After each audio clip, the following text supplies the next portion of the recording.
after tonight's presentation. We have $1 million incentive fund. We do a lot to provide resources to the businesses to make them successful, and you're going to hear about a lot of opportunities to take your business to the next level. So I'd like to introduce Mr. Nelson Davey, Vice President, right? Is that right? Treasurer. He's the money guy, so right, of Maryland Black Chamber of Commerce. How's everybody doing? I just want to thank everyone for taking time out their day to spend the time here with us. Ron is very passionate about the businesses here in Mount Rainier. We did an event, I would say over the summer. We did a series of events around financial services. He came to, we spoke. We both from New York. And he was just talking very passionately about the business here. He said we need to do something together. And so this is the first, we hope, of many events we put on to help grow the businesses, the black-owned businesses and brown-owned businesses here in the city of Mount Rainier. Thank you again for coming. Just some housekeeping things. If you haven't gotten a chance to sign in, we're asking that you just make a quick visit to the front, just to sign so you can get your name, your email address. We also just want to know where you're from. Are you from Mount Rainier? Are you from another part of the area? And also, so this is really what it is. It's a call to action. We just wanted to kind of introduce everyone to financial services. As black and brown business owners, one thing we're always afraid of is when it comes to the finances. So I'm a strong believer that the financial services industry is critical and key to the growth of black businesses and brown businesses. So this is going to be the first step, opportunity for you to sign up to get one-on-one consulting with an accountant. So this is free of charge, so take advantage of it. It's also a chance for you to connect with us and learn more about it. I will also say this, if you're not a member of the Maryland Black Chamber of Commerce, you should be one. It's a place of commerce, so it's place to interact with other businesses and help grow your businesses. We have sign-up sheets on the front. This is our financial services committee. This is the leadership. They've worked hard to put this program together for you. We have Shanton Hitler, she's also on our board. We have Dr. Donald Butler, he's an accountant. Hopefully he'll be able to meet with you guys later on. We have Brandy Bridget, Marie Wolf. Brandy is the owner of the agency, the Shorts Agency in the National Harbor. Marie Wolf, she does a lot of education and training for small business owners around getting your business set up. And we have Mike Reed. He works part of a payroll company. So you try ready to scale and grow your business and hire employees. This is someone who can help you do that. So I'm going to hand it over to them. Again, thank you so much for coming. And I look more forward to meeting you guys afterwards and doing more events like this. All right. So we're just walking to the building, so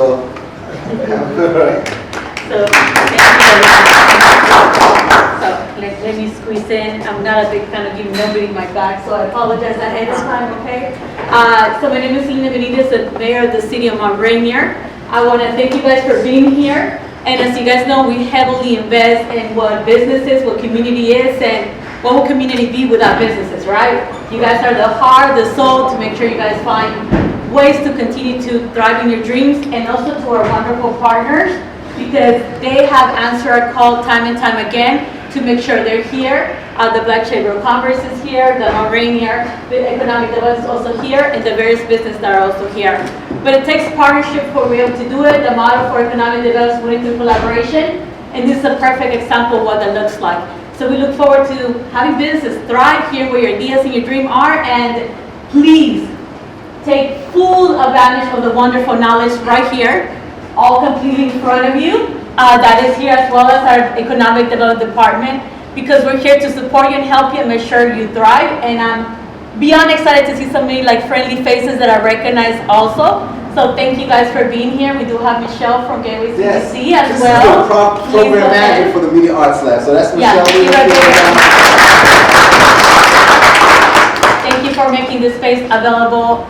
Always, Michelle, for that. It's definitely a true partnership. So I will stop what I have to say, but thank you guys for being here. I look forward to hearing your ideas, your dreams, and go into your businesses and, like I said, take full advantage of this great opportunity, one of many, as we continue to work together and grow and making sure that small businesses and big dreams are always the center in the city. All right, thank you guys so much, and afterwards you can be delicious food as well.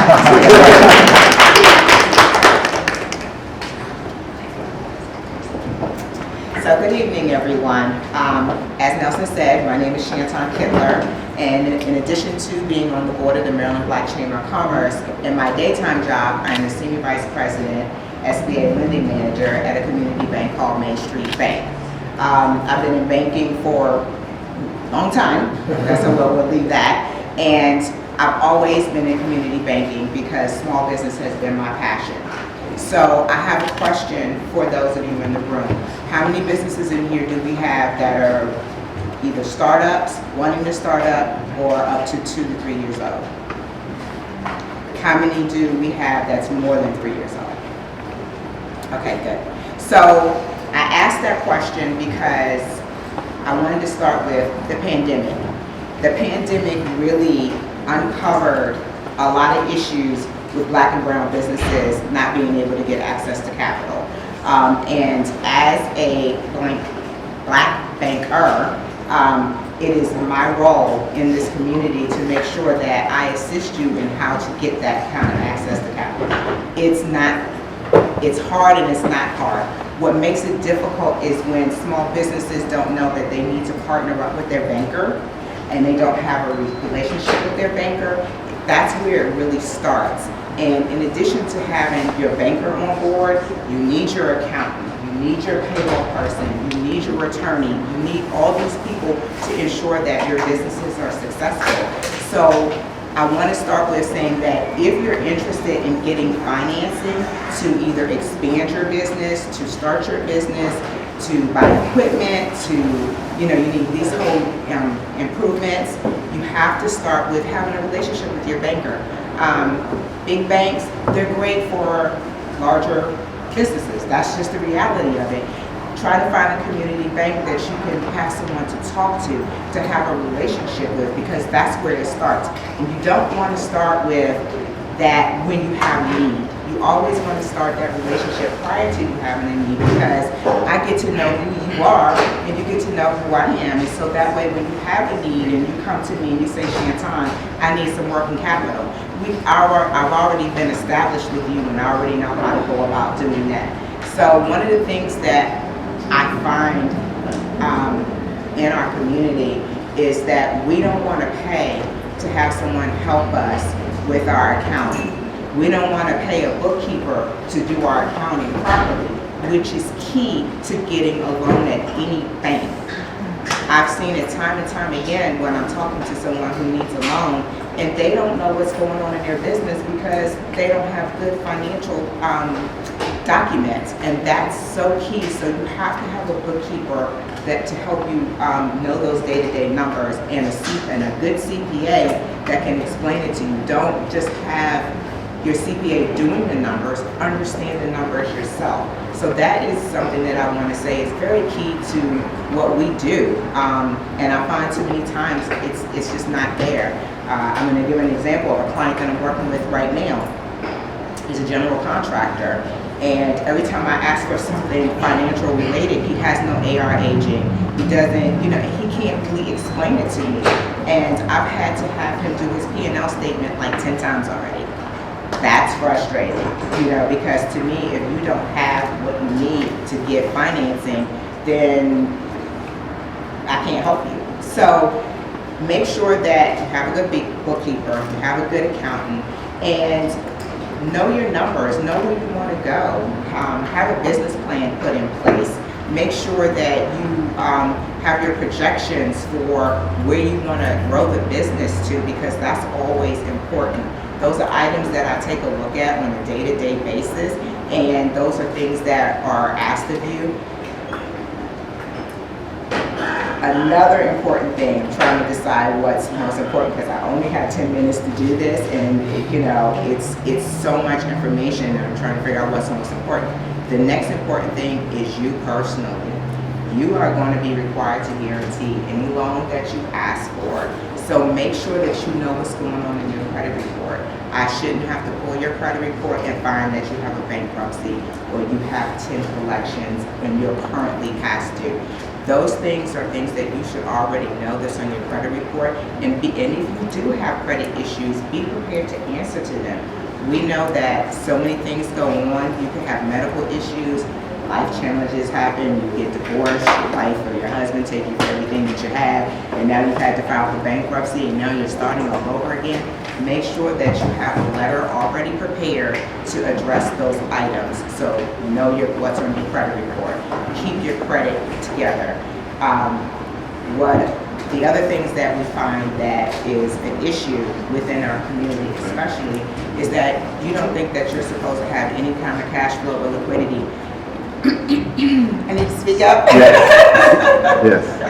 Okay, sorry. That you don't need any liquidity or any cash sitting in your personal bank account. But the bank is not going to want to give you a loan if you don't have any tangible assets. Now, I know that everyone doesn't own a home, but if you don't own a home, you have to have something in your bank account. Because I can give you a loan today, but what happens when you hit a bump in the road? You have no way to offset your business. You can't support your business because you're unable to support yourself with cash flow. So that's very, very important, that when you're looking at your personal net worth, have some money in the bank.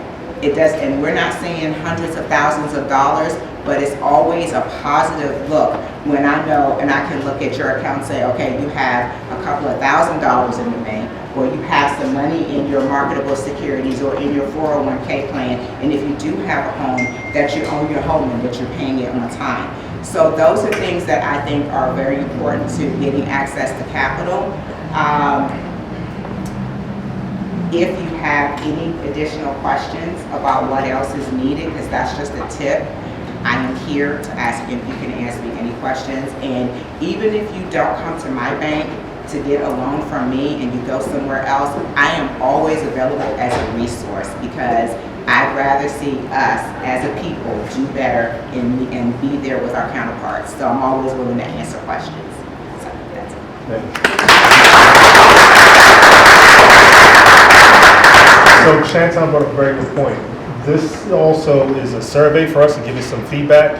So if there's other type of services or consulting services you think you would want to have for your business, there's a part for you to put that in there. So I'm really encouraging everyone to fill out the form if you're interested, even if you're not. Just give us some feedback on some things you would like to see. All right. And Shanton, what bank were you with again? Main Street Bank. Do you have cards? I do. Okay. Yes. Does anybody have any, one or two questions for Shanton real quick before we move to our next person? Yes, in the back. Only because I've just seen how this is conducted right now. So I respect that. I respect everyone on the panel right now. And I will take my glasses off just so I can talk to everybody that looks like me within the room. And I love that conversation. If you had any advice, anyone on the panel, if you had any advice for someone that looks like me and is maybe in their 20s and the younger generation, what would be your advice? That's a broad question. That is a broad question. It's a broad, that's it. It's very broad. Advice for what? Like starting a Advice business? in regards to getting to the financial or the economic conversation, what would be your advice if you just had a message of the day? What would you say? I think my advice to you, especially as a young person, would be to make sure that you have your plan written down. Make sure it's written down well. Make sure that you have a good set of projections, that you understand what your business is. Definitely make sure that whatever business, whether you're starting a business or not, you know who your competition is. Make sure that you know how you're going to grow your business, scale your business. That's what I would say to you. Understand that. Oh, man. Okay, so we want everybody, just one question, please. Yes, sir. So then everyone can get to the panel. Yes, sir. All right, and then, Yes, sir. Okay. So, Mr. Lake? Ken? Go ahead. Yeah. Shantan, you spoke to access to capital with banks, traditional banks. But a lot of the people here in the room raised their hand to say they're in business for either starting up a business or 1 to 3 years. Can you speak briefly to other types of financing that's not conventional? So you will find in most banks, if you're a startup business and you're not buying a piece of real estate, most banks don't want to finance the startup business. Well, the SBA, Small Business Administration, they are really pushing people like me, SBA lenders, really hard to be able to get capital on the streets for Black and brown businesses. And they have several programs that are designed for startup businesses. Everything else I said still goes into play because the bank still has to be comfortable with approving the loan. But with the SBA program, in particular the 7A program, which we can do term loans under up to 10 years, it helps you with your cash flow. It allows me as a bank to be able to do a little bit more risky lending. So if anybody ever tells you as a startup that you just can't get financing, that is not a true statement. There are programs out there, and there are several underneath the SBA that you can have access to. You just have to find somebody, a good bank that does SBA lending, that knows what they're doing, because not all banks know how to do SBA lending. My bank is a preferred lender, and what that means is that as a preferred lender, once I've underwritten that loan and approved it at my bank, it's going on to the next process. I don't have to go to SBA and get another set of approval. It's approved because we're approving it. So you need to know what bank is going to do SBA lending, what bank wants to do business with small businesses, because not all banks want to do that. So those are very important. Yes, ma'am, thank you for the answer, I appreciate that. You were conducting the room, sir, go ahead. All right, so let's, anyone else move on? Anyone Let's else move with on. questions? Awesome. Well, thank you, Shantan. We appreciate that. Now we're gonna move on to Ms. Marie. Yes, ma'am, I'll meet you afterwards. Okay. Pardon me, we'll go to Dr. Butler. Thank you so much. Well, listen, I'm appreciative of being here tonight. I'm the CEO of Butler Square Consulting, which is an accounting firm. We provide accounting, bookkeeping, as well as tax professional services to our clients. And one thing that she said that I'll just piggyback on, you definitely need an accountant. Every single time my clients come to me, they get approved because I'm working with them. And a lot of times the bankers are asking for letters from the accountant, and I can provide that letter because I feel confident that your books are in order. But you know, one of the things that's important is some people use spreadsheets. And I like the theme of this event because it says, it's time to level up. I tell my clients, anybody that want to come to me and I ask them, how are you keeping track of your books? They say, I'm using spreadsheets. And I'm like, well, you need to upgrade. Like, why are you using spreadsheets? What people don't realize is that the IRS look at spreadsheets as a weakness in internal controls. And some people don't even know what internal controls are. And I would define what that means. Internal controls basically help you to prevent errors from happening related to your finances. When you're using a spreadsheet, it's very risky that you're probably miscalculating things, right? When you're using the accounting software, however, that helps to make sure everything is calculated properly. So one thing that the IRS asks for, they ask for your QuickBooks account. They ask for your login. I had several people that came to me. I didn't do their taxes, but they came to me after they got a letter about their audit from the IRS, and they said, I need help. And I said, what is it? Show me what you're trying to do. And I went with the whole thing like people say, oh, just give them your receipts. And I said, give them your receipts and see what happens. See what happens. Give them your bank statements and let's see what happens. Because first of all, I was like, well, that'll save me time. But the IRS came back and they said, we're not your accountant. Man, that means I gotta be your accountant. So I had to create financial statements for the client. When I resubmitted everything to the IRS, and another thing that I did, I told the IRS that I needed more time. They had a deadline like January 14th, and I said, I need more time. So they granted it to them. When I resubmitted everything, they approved everything, and they didn't owe anything to the IRS. So my thing is, I've been an auditor for over 20 years. When you're dealing with auditors, we know what to look for. Small business owners are what we call in the audit world low-hanging fruit. Why are you low-hanging fruit? You're a good target because you don't track everything. We know you don't.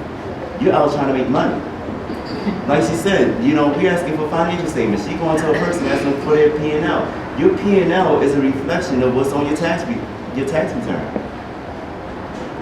I had a client that came to me, she said, I can't afford accounting. And I said, what do you mean?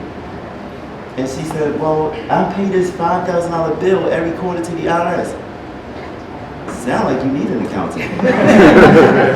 And she says, so last week, and in real conversation, you know, it's real conversation. And I said, listen, you're not sure if you need my services. How about this? Let's talk next week, because I gotta keep moving. And she said, all right, perfect. And I said, I'm gonna give you 30 minutes next week. And I need you to do some homework. So she talked to me today. And I said, wait a minute, so you're paying, what is it again? And she says, I'm paying $5,000 a quarter. I said, who are your employees? Because she says she's completing a 941 form. I said, who are your employees? I don't have any. Okay. And you can't afford an accountant. When you do your own stuff, it costs you money. And I said, listen, if you're working with me, we're going to get that money back from the IRS because you're wasting money.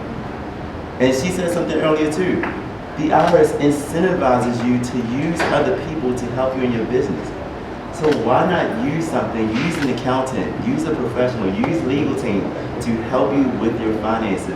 If you can write this stuff off and you can lower your tax burden, your tax liability by using someone, why not do it? If anything, it's like, and I'm not even trying to sell you on it. If anything, we should already be sold. I need an accountant in my business, period. I'm a professor for University of Maryland Global Campus. I teach accounting. So I teach so many other people to get out here and be accountants.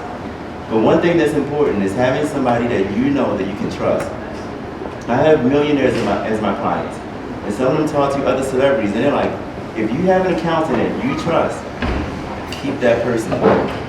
So one thing that's important is having someone that you can trust. That's one key thing.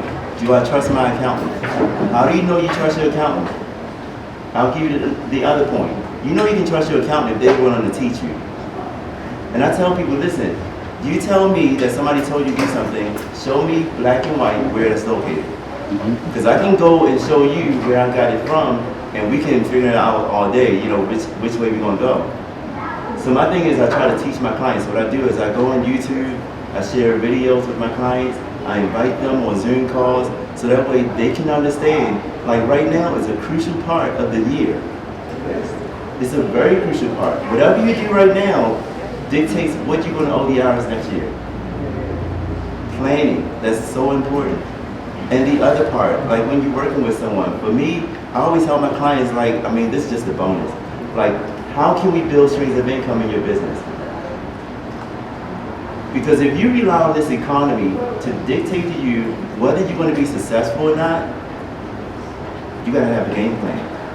I used to work for KPMG. Actually, no. PricewaterhouseCoopers. They all sound like PricewaterhouseCoopers. We set up a meeting like this. You know what they asked the partners? They said, what are we doing to stay on top of the market, any market changes? And this is a CPA firm, Big Four. And they said, oh, we have things in place. We've already been researching different opportunities where we can grow. That's the same thing we got to do in our small businesses. The same thing that big businesses do, Walmart, Amazon, Target, are the same things we need to do for our businesses. The same thing. And get those same tax breaks. Because why? They give you deductions when you have employees. When you have employees, there's the employee retention credit, for example.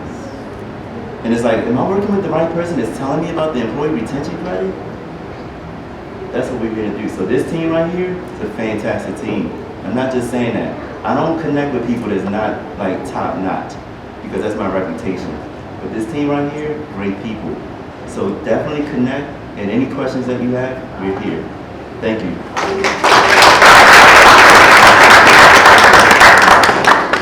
Any questions for Dr. Butler before we move on? I guess you did. All right. We'll save it till later. Yes. What? Yes. I just want to ask, hi, my name is You Amira. gotta speak up. You're on camera. You gotta speak up. Hi, everybody. Hi. I just started my business, so I just wanted to know, like, for, someone that's just getting started, you would recommend for them to have all of these things in place in the beginning, Oh, that's a good in question. the middle. All right, so look, let me address that, because I had somebody say that too. When you start a business, you have expenses. You have expenses. So what you have to do in your expenses, you have to budget. I need an accountant as part of my expenses. Sometimes people think that an accountant is so much money, like, I can't afford an accountant. But listen, my thing is, because you are in small business, I want to see you win. I see your potential. I'm like, listen, I'm not going to charge you what I would charge my $1 million client. Now that may not be the case for every accountant, but I'm not going to do that to you. My thing is, let's make sure that at least that what you're doing makes sense, because you can write off deductions. And my client that they were auditing, he wrote off over $20,000 in his business, not their cent of income. And I wiped it all out for him. Yeah. So you need an accountant as early as possible, Good question. Good answer. Good answer. I definitely agree with that. I think, and you hit the nail right on the head when you said you have expenses. Your accountant should be an expense. And too many of us are always talking about, oh, it's too expensive, I don't have the money. You can't afford not to have your accountant on board. You just can't afford to, because then you're getting audited by the IRS, or then you're playing catch up when you need a loan, and you should have had your accountant in place the whole time. So use that as an opportunity to have an expense. So when you're doing your projections and you're thinking about your growth, make sure that that's a line item in there. Yes. Hi, good evening. So I noticed everyone, small business, they try to start a business or in that stage of growth. Now, you advise them what tax structure is best suited for them, because most folks don't even know what they're doing. Let's say, or let's say, whether it should be an LLC, or S Corp, C Corp, and you get into a partnership. Most people don't know, because they just start business. Yeah, that's another good question. I'll tell you this. Anytime anybody asks me, should I be a partnership? Should I be a partnership? I always say no. And you may say, why? Because every single client that has a partnership, they add it with each other. Trying to break away. And I'm like, here we go. Every single time. But that's a good question, because the thing is, it's all about where you're headed. What are your goals? When you're just starting out, I'm not going to give you like advice just to be like, because I don't want you to take away something and say that he said do this. But there are different formats like LLC, S Corp, C Corp. When you get into all those discussions, you got to know the rules. You got to play by the rules. I don't know. Have you all heard of the Inflation Reduction Act? No. So this Inflation Reduction Act was signed in August, right? So this is the job of the accountant. We got to stay on top of all this stuff. And we say, well, how does this affect small business owners? Well, I was with I'm a part of the National Small Business Association, and we just had a conference in DC like 3 weeks ago where we met with some legislators. One of the questions we asked, why is the IRS being funded $80 billion? Why are they being funded $80 billion to come after small business owners? They had no answer. I know what the answer is. They had no answer. They said, oh, we don't know. I'm like, the reason why they're funding the IRS, it's an investment. Because they know if they hire more auditors, they can come after small business owners and make at least $1 trillion. Because you're going to say, I don't know what else to do. Let me just pay the IRS. That's what the Inflation Reduction Act is. How is it that it's called they should have called it an IRS funding, and it's just misworded. But this is our job. We got to stay on top of all this stuff that happens. But that's a really good question. So formation of your business is very important. And you have another question? So I'm a banker like yourself. I work with M&T. One thing I advise you guys, don't use the business money for your personal money and vice versa. You keep them separate. Hence the reason why we told you accounting before you do things. So don't use the personal money to spend for business. You gotta keep it simple. It's important you do that because when it comes to audit, then you start having problems because you don't know what goes in there. The expenses are crucial to keep the expense separate for the business as opposed to yourself personally. Excellent. Thank you guys for those questions. So next up, we have Ms. Marie Wolf. Hello, everybody. My name is Marie Wolf, and I am a mediator as well as a legal business consultant. Today, I want to talk more about deciding on the best formation for you. I know Chantel asked a few questions, but how many in the room have not started businesses yet? And how many have? Perfect. Of course, we know the key attributes in starting a business are many. You have to be dedicated, you have to be determined, and you have to have a purpose. Are you starting that business just for income, or are you starting that business to leave a legacy? Those things are extremely important. So, in starting your business, and those that have a business now, compliance is key in terms of your business exceeding the limits of survival. Being compliant takes a lot of dedication, and it takes a lot of effort. But without compliance, you end up in situations where you lose your business. So let's say, how do you decide on what business entity is best for you? Well, any sole proprietors in the room? Any LLCs? How about LLPs, limited liability partnerships? Any corporations? Perfect. Well, I will start first with the sole proprietorship. As a sole proprietor, you put yourself in a situation as to where if someone were to come against you to sue you, they can take all of your personal assets. So I would recommend to those that are sole proprietors, kind of think about the different forms of entity selection, such as an LLC. LLC can protect you. You can do it as a single member LLC, and if you do choose to do it with someone else, you can do it as a multi-member LLC. And of course, as Professor Butler will tell you, if you do that, the best tax entity selection would be as an S corporation. He can definitely fill you more on that. But these are different ways of protecting yourself. You never want to make it so when you start a business, you leave yourself open for others to sue you, because as we know, in the United States, this is a sue-happy country. The other thing, those that are LLCs, you have to make sure you have the proper documentation in place. Do you have an operator? How many in here have an operating agreement that have an LLC? An operating agreement? Well, the operating agreement is essential to having a limited liability company. That basically states when you go to submit for grants, whether you go to submit to obtain federal contracts or federal funding, that you have the proper formations and statutes in order. That operating agreement also, God forbid anything ever happened to you, will state whether or not you choose for your business to move forward past, of course, our expiration date, instead of being able to pass it on to someone else. So example, if you say you're a husband and a wife and you have this business together, technically as an LLC, well, at this point, if you pass away, or your spouse passes away, you can pass that business down to them. Now, let's say, in addition to that, if you have children and you want something to be a legacy, not something that's going to end at the time that you pass away or your spouse passes away, you can pass that down to your children, and it can go from generation to generation to come and create a legacy.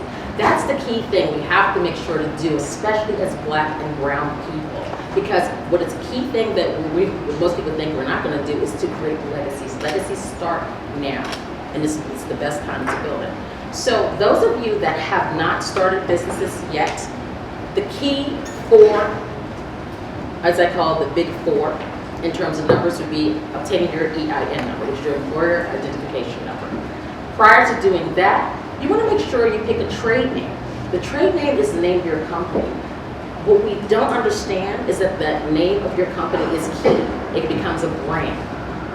Make sure, in selecting your name, that you do a trade name search. Trade name search is essential because then it tells you if someone else has the same name that you're selecting in your state. And you can even go further than that to see how many people have a derivation of that name, and then do a search with the USPTO, which is basically the Patent and Trade Office. Now, when you do a search on your name, you're going to search as a trademark. Okay? But those things are key, so you see how many people in the United States or how many people in your state have the same name. And then you might decide to change the name because you don't want to have your brand too similar to someone else that's already started a business. Okay? Now, with that, the second number that's very important is your DUNS number, also initiated as the Dun & Bradstreet number. The Dun & Bradstreet number is the number that will also help you build your business credit. In addition to that, there's also a company called NAV that also does a good job in terms of doing that as well. And those are the two key components there in terms of starting the initiation of your business credit. The third is a SAM number. Is anyone familiar with the SAM number? Perfect. That is the System Administrative Management number.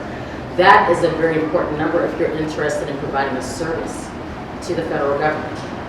With that number, it gives you the opportunity to be able to provide, to obtain federal contracts, whether it be with DOD, DOJ, and the like.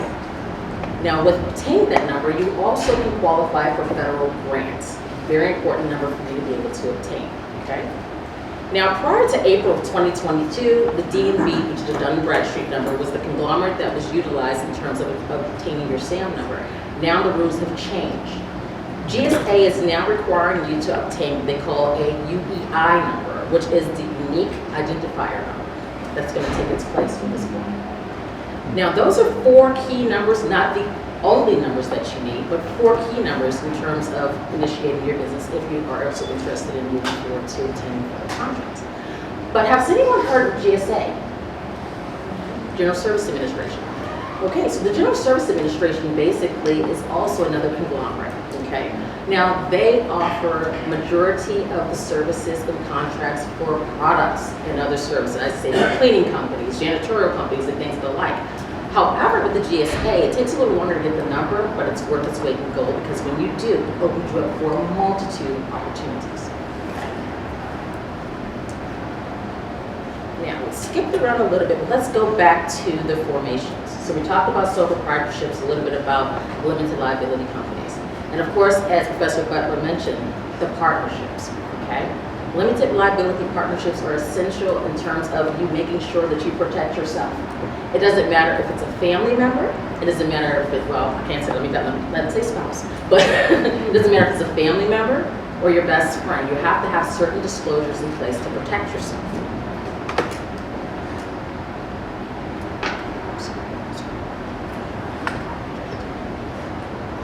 Now, ways of protecting yourself can be key. So if you're in a partnership, you have to have certain disclosures.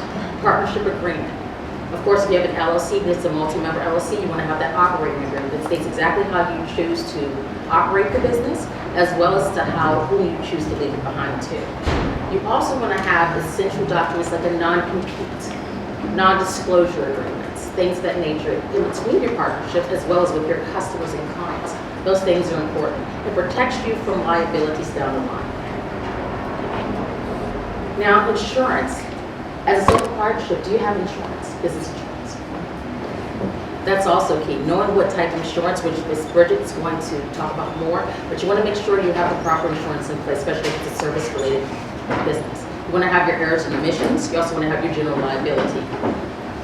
At least $1 million. That sounds a lot, but it's really not if someone comes against you in general in your business. Contracts. Any contracts that you initiate with your customers and clients, it's best to have an arbitrary clause.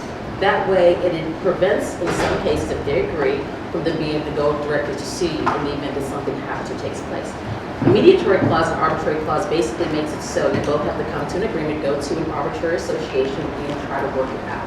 That limits the expense, and it also gives you the opportunity to amicably work it out. Let's talk more about small business certifications. How many in the room have certifications like that? Veteran-owned small business certification or minority business enterprise certification? Anybody? Perfect. Those things are also essential and key, especially as minorities. By women, especially by design, women-owned small business certifications are important because it gives us the opportunity to qualify for more opportunities. If you're a veteran, please take advantage of the opportunity of being a veteran-owned small business. Even if you're a service-disabled veteran-owned small business, you fought for a country and you've earned it. And in some situations, in some contracts, the veterans actually get preferential, first preference. Now, grants. Anybody interested in free money? Oh yeah. So of course, every year they talk about the fact that, $1.6 million in grants are available, but no one ever goes for them. Well, first, they have to be available. You have to know exactly how to obtain them. But when they are, so some grants are state, some grants are federal, and some are also regulated. But always keep your eye out and do research. Research is important. And if you do obtain a grant, make sure that you keep meticulous records regarding how that money is spent. Okay. Now, how many of you have already started your business plan? Perfect. How about a marketing plan? Those things are essential and key for your business because it tells exactly how you're going to move forward in your business. It also gives projections as to where you see yourself, 1 to 3 years, 3 to 5 years, 5 to 7 years. It also gives you the opportunity to kind of revise, which I would recommend every 3 years to do so, if not sooner, as to how you want to market your business. See who your target market is. See exactly who your competitors are. Just keeping abreast of exactly what's around you because business is open every day. You want to make sure that you stay on top of your game. Now, one thing I didn't mention before I close out is when you do move forward, if you move forward in obtaining your SAM number, and those of you that already have it, do you have a capability statement? Capability statement is also something essential and key. It's essentially your one-page business plan. It will list key things about your business, so therefore when you're going to move forward for a proposal or to submit for a proposal, it gives you an opportunity to submit that as to where someone will initially know exactly what you bring to the table. Of course, in a short span of time, business plan is great, but does someone really have about 45 minutes to an hour, maybe an hour and a half to read that before they make a decision? So capability statement is also something that's very essential for you to have as well, to have a preliminary way of describing your business and what it brings to the table. So, do you have any questions, anyone? Just based off like a marketing plan, one of the things that I ran into is getting accurate market research.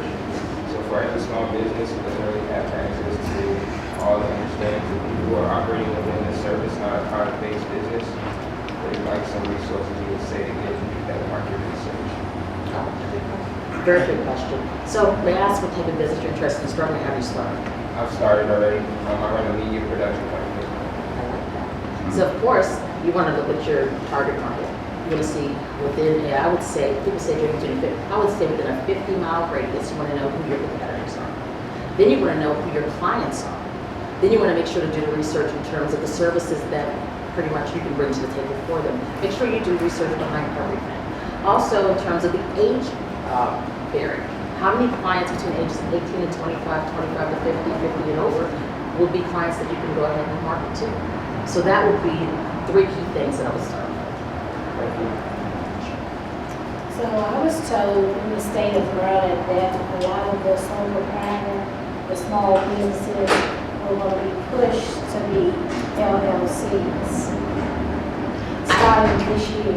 Now, I have not heard that. Have you heard that before? No, I haven't heard that either. But I would say this. I personally, and this is not legal advice, this is just my opinion.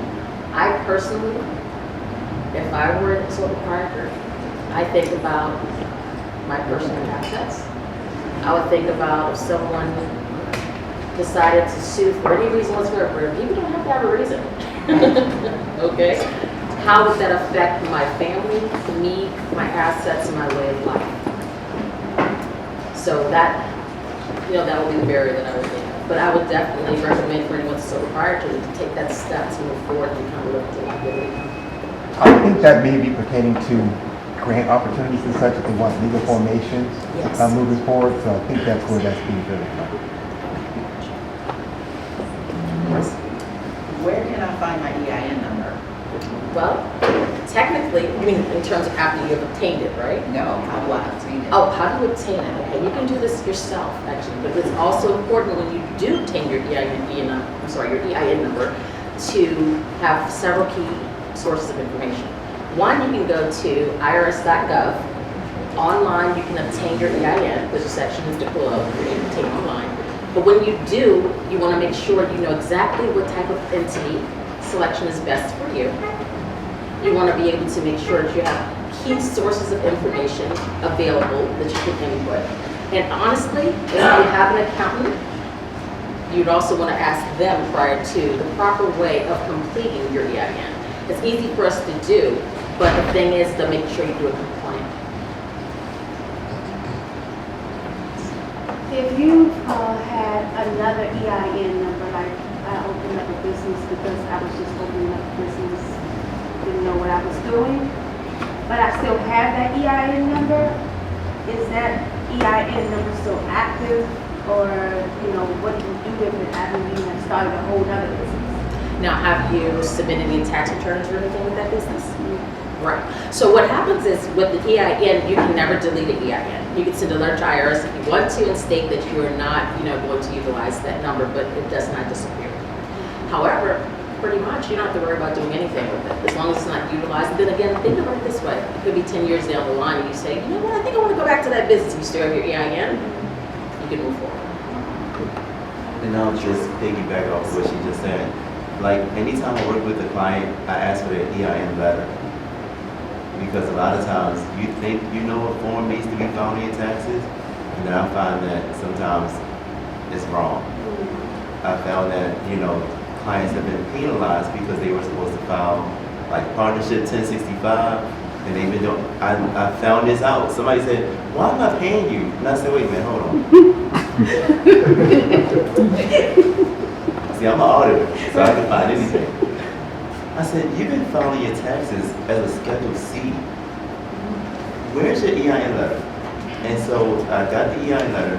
It said 1065. How about the IRS assessed a $3,000 fee or penalty because they didn't file the 1065 by March 15th. And I said, this is why you pay me. Okay, Donald, whatever you say.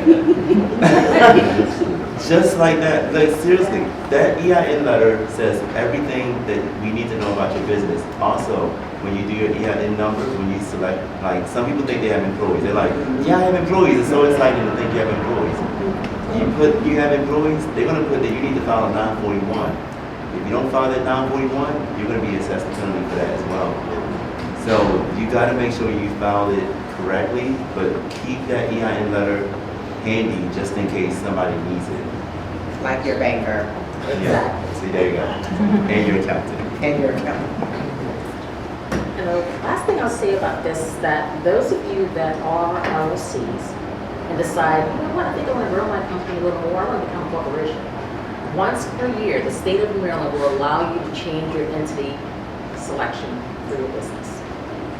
The other thing is that, which pretty much became available in 2018, has anyone heard of a for-profit non-stock corporation? No. Now, with a for-profit non-stock corporation, let's say, for example, you have a small project, a real estate project or something like that that's going to last for the time frame that you purchase it, to the time frame that it's, that it's sold, and you decide to dissolve your company. Those are generally used for that. And if you say, for example, you want to start off in a partnership with someone, but you want to have a corporation, but you don't have to worry about that $300 annual property tax fee that we have to pay every year as an LLC corporation.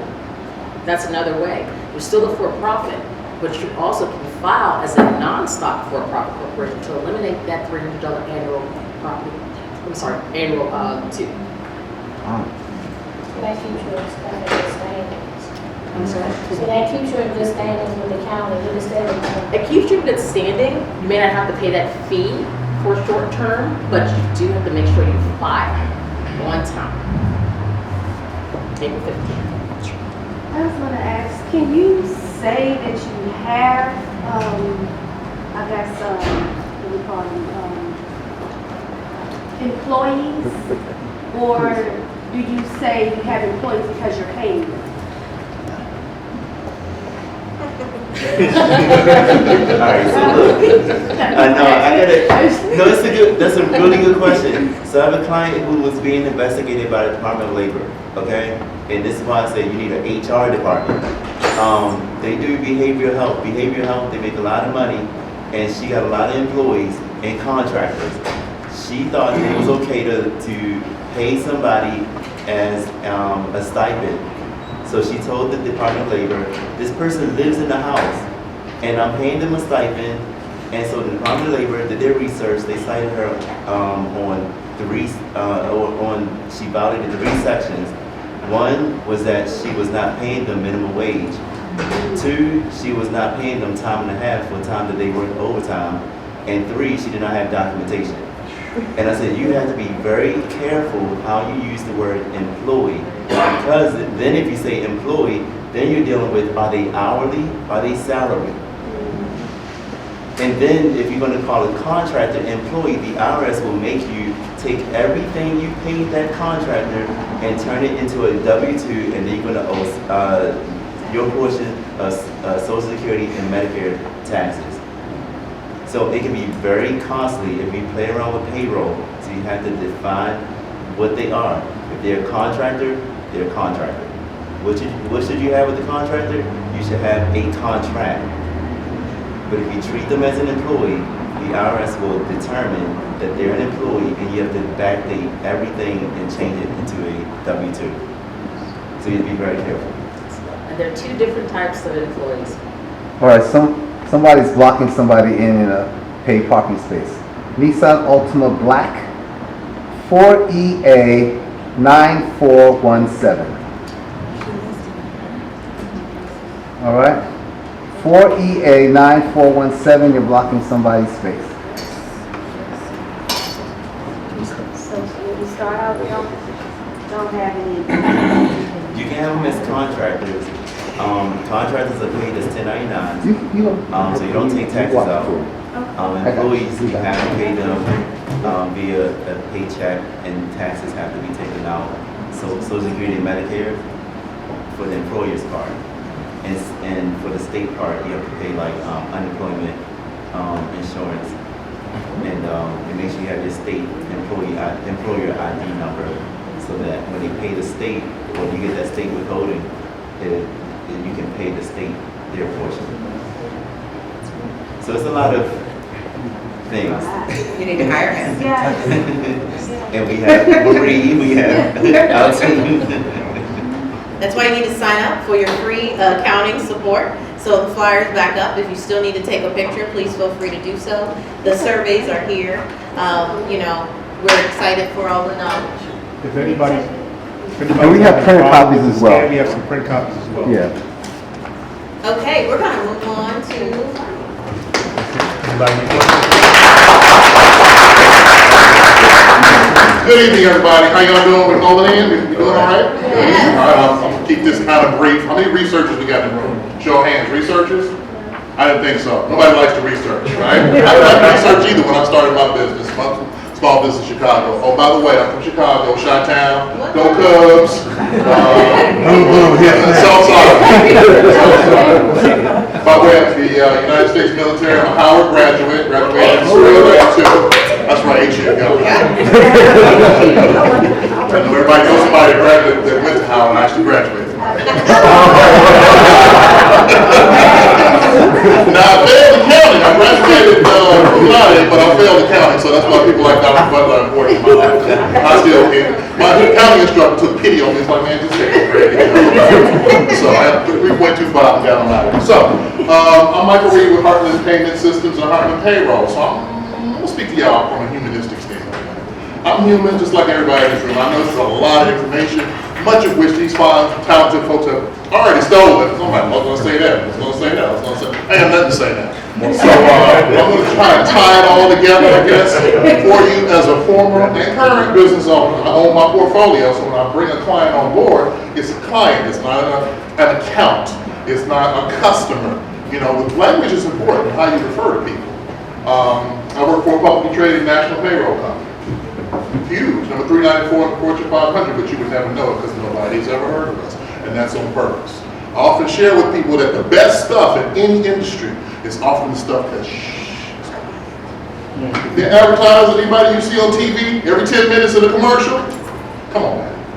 McDonald's is what it is, but guess what? Five Guys, Chick-fil-A, they ain't advertising all the time. Get you a better sandwich. You might have to go somewhere, but you get your better sandwich. I'm a foodie too, by the way. I'm a professional foodie and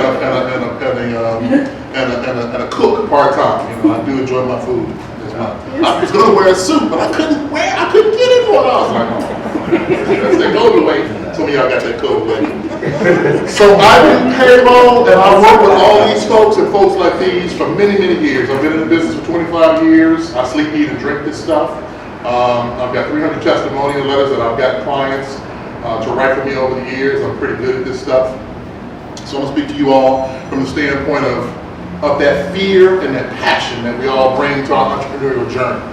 You know, you really want to do, and you're good at what you do. You know, whether you build skateboards or bake cookies or you work in a restaurant and you're out there, you're going to do this thing, but then what about that research we talked about that nobody really wants to do? Well, luckily these folks have already educated you, and I'm going to share a little bit from my humble perspective on what I've seen over the years to hopefully help you all in your journey and help save you some agony and some grief along the way. Like I had agony and grief. I got ripped off on the credit card processing deal back in the 90s, and that's how I ended up in credit card processing. I started researching. You do the research after you get played, right? And you're like, man, I didn't know that. Man, I didn't know that. I didn't know that either. And so here I am. So I'm skilled in payroll, credit card processing, and a number of other things that I've learned along the way from folks like these up here. I know enough about a little bit of everything to be dangerous, but I'm smart enough to know what I don't know.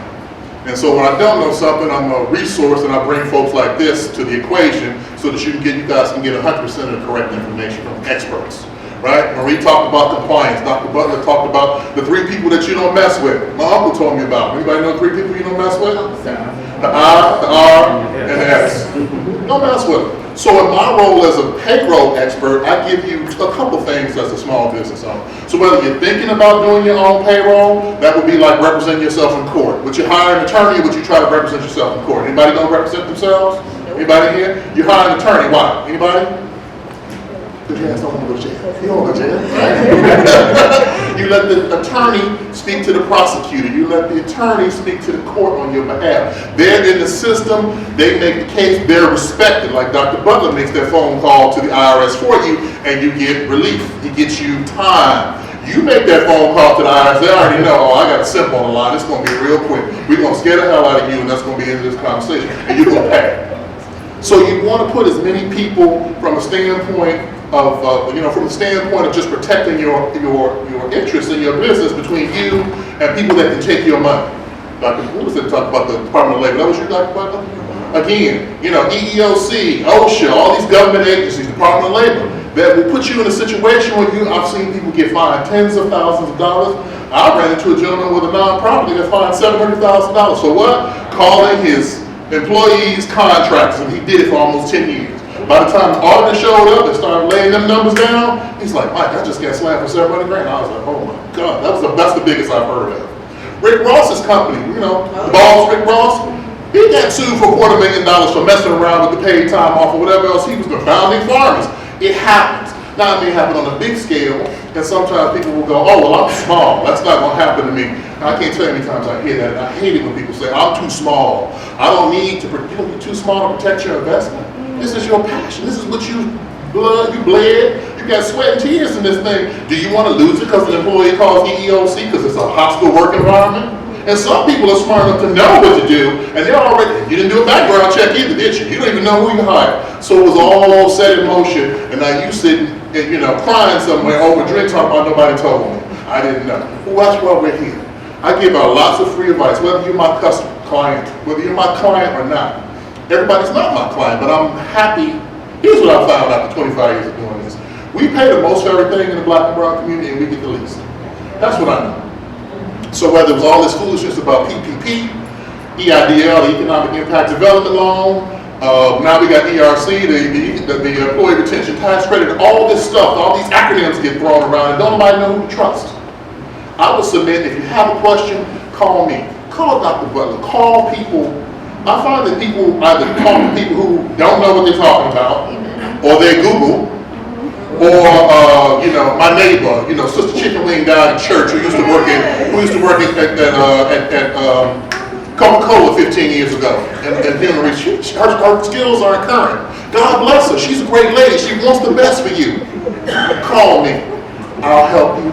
We'll get you on the right track, because you may be better off with a QuickBooks payroll, or with a Gusto, or some of these other companies. I know what everybody else does. I know what everybody else charges. There's about 600 payroll companies in America, and most of them are good at two things: billing you and doing the least amount of work possible. That's what they will do to you. Unlike me, I actually own my portfolio, so I've got a vested interest. So anybody know how how artists on the record business get paid? What's it called? The points? Points, and those relate to, they call residuals. Yeah, so every time Michael Jackson's record gets played or Elvis Presley's, their estate gets a check, because they're dead now, right? They say Elvis making more money now than when he was alive. Residuals is a very powerful thing. Insurance agents get residuals as well. What it is it's ongoing money. You do something right for the first time and you keep getting paid over and over again. Mine, and I don't own it, like I said, with publicly traded, is a company that pays reps residuals. So I have a vested interest in your business if you're my client. That's why you can come to me and ask me questions, because my success and your success are inextricably linked on the same umbilical cord. We in this together. All too often, I run into business owners because I fix a lot of situations where people have signed up with the wrong payroll companies. Doesn't make them bad payroll companies, it just wasn't a good fit for the business. Right? If you want somebody that can move when you move, when I move, you move. Just like that. Somebody to move when you move, you can't deal with some company that's in the Philippines or in India somewhere or on the West Coast. You know, that's not how they don't have boots on the ground. So if you need help urgently, which puts me in another round, these app-based services. People love everything that's on the app. Uber, Cash App. You know what you get from app-based services? App-based services. You got a question? You want to talk to somebody? This is what I mean. You're not going to get that level of, hey man, I got this notice. What do I do? Hey man, my payroll's messed up. What do I do? Now you want a person. You don't get a person. So I caution people to be mindful about what are your expectations, what are the opportunities, and how do you match these together? Because you need to get somebody, like having an evenly yoked spouse, have somebody that's on your level. When you get somebody that's not, that's when people get disappointed. So you want to make sure that you're aware of what you're looking for in a payroll provider. You want to put your payroll provider, if they're good, they're going to put themselves in between you and the IRS and the state that you operate in, just like your attorney would. Payroll taxes. Know what those are. We can talk about that offline. People are surprised when I tell them that that's how the government makes money off your small business all going. It's about 20% of your payroll. Your payroll's $1,000. You better have another $200 in the account to cover your payroll tax. Mike, what's payroll tax? Why is the bill so high? You don't negotiate with the government about payroll taxes. Remember FICA was on your statement when you was an employee. FICA, Social Security, Medicare. You got to pay all the people. Unemployment insurance, all that gets paid. It's about 20%. Questions at this point, and I'll wrap mine up because I don't know how we're doing on time. How we doing on time? All right. Questions? I just need your numbers. Oh, okay. I'll give you a card. I'll definitely give you a card. Compliance, HR department. Was that you? You mentioned the HR department. That was Maria. HR is very expensive. HR is also an extreme necessity. In the grand realm of things, I definitely say it's worth it to you to outsource your payroll. Why? The Small Business Administration says your time as a small business entrepreneur is worth about $175 per hour. Did you know you were that valuable? You never felt that important before, did you? $175 an hour.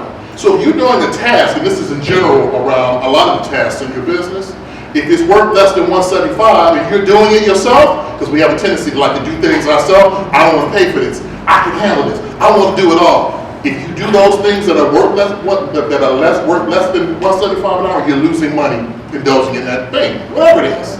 Payroll, sweeping, doing your own, whatever it is, you're losing money.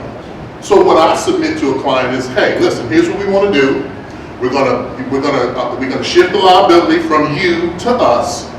We're gonna protect you, and then in that same space, you also don't want to be trying to do your own HR unless you're certified in HR. There's a reason why HR certifications cost money, and you have to get certifications, whether it's SHRM or PHR or whatever it is. You have somebody get your own little HR department that will enable you to protect yourself from those government entities and those lawsuits and all that stuff that Dr. Butler talked about. It's vital. I can't tell you. I've seen instances, and he's already described something to you as well, but an HR handbook will generally cost you about $10,000. Now, I've seen them as low as $500-600. I've seen them as high as $15,000. They're expensive, and that's why people are like, oh, I'm not paying that. Well, how can you afford to that's like having a boat with no lifeboats and no life preservers on it, or riding around with no seatbelt on. I mean, something could happen. Things may not happen, but what if it does? So when you all worked in your various professional careers before you owned your own businesses or thought about owning your own businesses, your company had you sign an employee handbook, didn't they? Whether it was digital or paper, you signed it, right? You know what they were doing? They were protecting themselves from you, and they were protecting you from all your coworkers. Sexual harassment charge and all these different things, that's why you signed it. Basically signed away your rights to a lot of stuff. But that's what you do as a small business owner. A lot of people don't know that unless it's too late. That's when I hear about that. Something's already happened. Rick Ross didn't have HR handbook, so he got sued. He can afford $250,000. Can you? About you? No. Okay. So HR, payroll taxes, shifting the liability from yourselves to somebody like me, us at Heartland, and we'll make sure you get taken care of. Questions? I think they're covered enough. We good? All right. All right, guys, we're taking it home. I am going to be your last presenter for this evening. My name is Brandy Bridget. I am the founder and owner of the agency at National Harbor. We are a financial firm, and we strategically focus in on insurance and annuities. Now, how many people in here think about insurance as a major top priority as a business owner? Wonderful, excellent. There are so many things about the insurance that helps you to create that financial freedom. And I have that up there because I want you to think about this. This is what all night has been about. You created a business to create financial freedom for yourself and for your families. So before I get into my couple of bullet points, I want to go back down the line because Shanton talked about SBA loans. Do you know that a part of an SBA loan, most of the time they require you to have a life insurance policy, and the SBA is a beneficiary, am I correct? No? The bank is. Okay, so it's the bank because they want to make sure if something happens to you, they get their money back, right? Professor Butler talked about expenses and making sure that you create proper expenses inside of your business. How many people know that having a key person insurance policy on the person that is the most essential in your business is a necessity, right? So that's an expense you need to put there. Once you've created a business, creating an executive bonus plan or some type of retirement plan for your business are those expenses that need to be expensed out. Because in today's world, a key person insurance policy is not just if they die. What if they get chronic or terminally ill and they can't work for a certain period of time? You now need to be able to get money while that person, which the key person can be you, or everyone in this room, while you're living to pay for expenses. For example, I had an agent who had a client last week. She is a business owner. She just found out that she has breast cancer. And so she had called the insurance agent to change the beneficiaries on her policy. The agent said, that's secondary. The first thing we need to do is submit a claim for you because while you are out for all of your medical leave, how's the business running? When you're out and you're taking chemo and you can't see clients and your income decreases, how do we keep things afloat? We were able to submit a claim for that client. She was able to get $180,000 tax-free that she does not have to pay back. So now she can take care of her mortgage, her children, her expenses, and her business because there's no questions asked. What if you have a partner? You know, that partnership thing that might go a little left or that person might pass away. Do you have a buy-sell agreement in that policy so you can pay off that partner's family? So now you can assume that business all the way if that's the agreement that you have. Insurance is critical. So those expenses need to be expensed in, right, to your plan because those are essentials to keep you out of the way of certain things. Marie talked about those different business entities. Well, as you grow through those different business entities, that's when you're able to incorporate other types of insurance policies that are tax-advantaged opportunities for you to use while you're living. Do you know the #1 group of of people that buy life insurance right now are the wealthy. That is because they understand that that is the only tool in our nation that is protected by an IRS rule that says, guess what? If we collect this and calculate this properly, we can structure this where that money that you're able to use while you're living and when you pass away is tax-free. Okay? So, and then my man Mike over here, he talked about payroll. How many of you guys have payroll or employees in here right now? How many look to build employees over the future, right? If you are a Maryland-based business and 45 other states have gone in this route, September the 6th, they actually put out a mandate that says if you have employees, and I don't know to the extent because it was still a little gray area, but you could technically be your own employee, and you are not offering a retirement opportunity, you have one of two options. Well, really three, because I'm here. But the two they give you, right, is you can go with the Maryland Saves program, which is a Roth IRA with no investment advice. A minimal amount of money you could put in a year because they're understanding people aren't planning properly for retirement. In Houston, this nation has a problem because Social Security, we don't have enough people putting in and there's more people taking out, so that's looking a little cray-cray. Then we've got retirement plans because pensions are like dinosaurs at this point. So these companies are saying, listen, if people don't start putting away for themselves, everybody's going to rely on the government, and we already in a pickle. So we're going to have to start mandating that people do things. So you either going to do that, but how many people knew about this mandate that came out September the 6th? Most business owners don't. So you know those little fines that creep up on you that Professor Butler was talking about? Come the end of this year, if you don't have that in place, they're going to fine you, and the word on the street is around $450 per employee. Now, you as a business owner, right, just because it's just you doesn't mean that you can't create a tax-deferred account.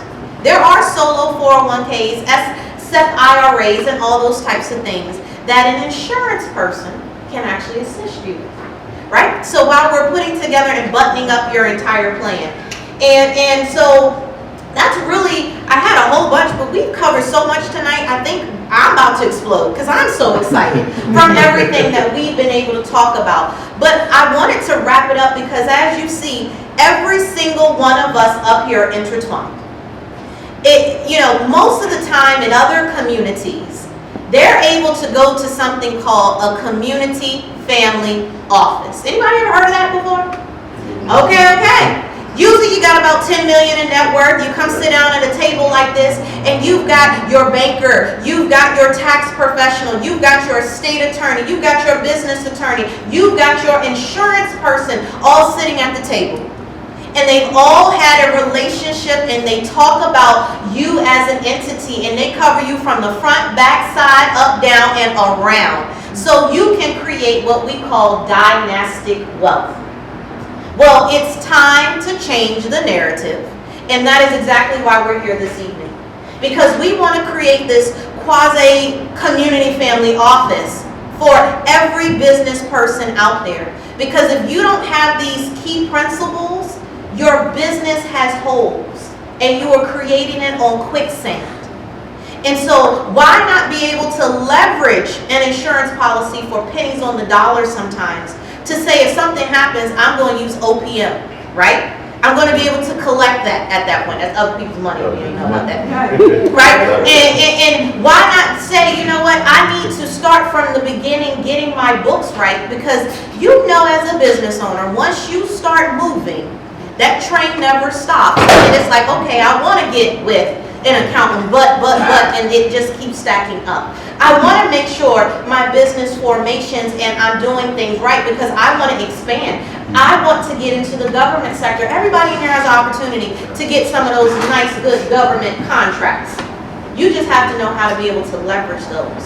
And then as you expand, you have to have the proper HR and the proper payroll and the proper understanding of those aspects. And then sometimes when you get to that point of needing to grow, you've gotta be able to talk to someone that is an SBA expert to help you navigate and have that relationship with a banker that is truly there for you. Because then that banker can pick up the phone and talk to your accountant and say, hey, you know, I know we've been working with Mr. Jones for quite some minute. You got what I need over there? Not a problem, I'm gonna send it right over, right? And then once they created those relationships and they're elevating, you are now what we call a bigger asset. And the bigger of an asset you are, the more asset protection you need. And if it can be tax-free, that's what you should do. Because Uncle Sam, as you heard, he's coming at you in all kinds of directions already. As a small business owner, it is important to create that foundation. And it's not only important to create it in your business side, but on your personal side. So my call to action is if you haven't had an annual review of your life insurance policy, you need to get that done before the end of this year. Because just like we upgrade our cell phones, we need to make sure that we have the most upgraded asset protection in our portfolio. If you haven't sat down and done an analysis with every single type of person up here, please scan that QR code. Take advantage of the benefits. Because like the mayor said earlier, every community, we have to get back to the basics and understand it is built on the backs of small businesses. And if we can help you thrive, then that's what we all thrive together. So with that being said, I just want to say thank you. Are there any closing remarks? So, thank you, Brady. Thank all of our presenters.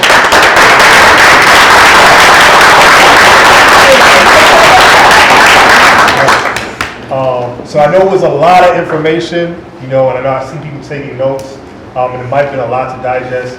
But like I said, this is just kind of an introduction. We just wanted to kind of meet face to face, and introduce ourselves.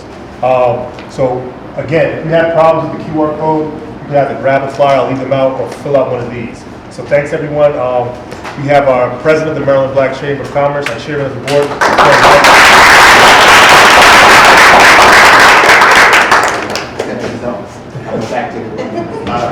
Thank you for coming out. Thank you. Great presentation. Ron, thank you for inviting us. And so as Nelson stated, here's really what we're trying to do tonight. Nelson stated several times that this was presented as an introduction. We have a Chamber of Commerce with over 300 members. Those are 300 professional members. Ron has come to us and said, hey, there's some things that we want to go on in our community, and we think we should have a partnership. So what we want you guys to do, the plan is that we will roll out, we will come with whatever resources as a chamber that you think you need. If you want to come, the facility is here. If there's a topic that you want us to come out and cover, we'll come out and cover it. So Ron and I, the CDC, EDC has some funding. I have some funding, and we've committed to bring that funding here to Prince George's County, and more specifically to Ron. So we're hoping that this is the beginning of a long-term relationship, and we are looking to develop programming and come out on a regular here. I have a question. I'm not from this area. Maybe down the line, would you guys come out further to different counties? I'm from Washington County, so we go. You're from Washington County? Okay, so you're going to really like this. Okay. We are headquartered in Rockville, and we've just opened our second location in Washington County. Make sure that we exchange information because we're looking to do more stuff out there. We have some really exciting people out there. We were out there last month and we did a networking event. So we're looking to be more active in Washington County. And we do a lot of stuff virtually, but your man Ron said, no, you're going to come in person. So we came here in person. What part of Washington? It's at the community college. Oh. Who knew? Is there another question? Ron, so what did you think about this presentation? Wasn't it great?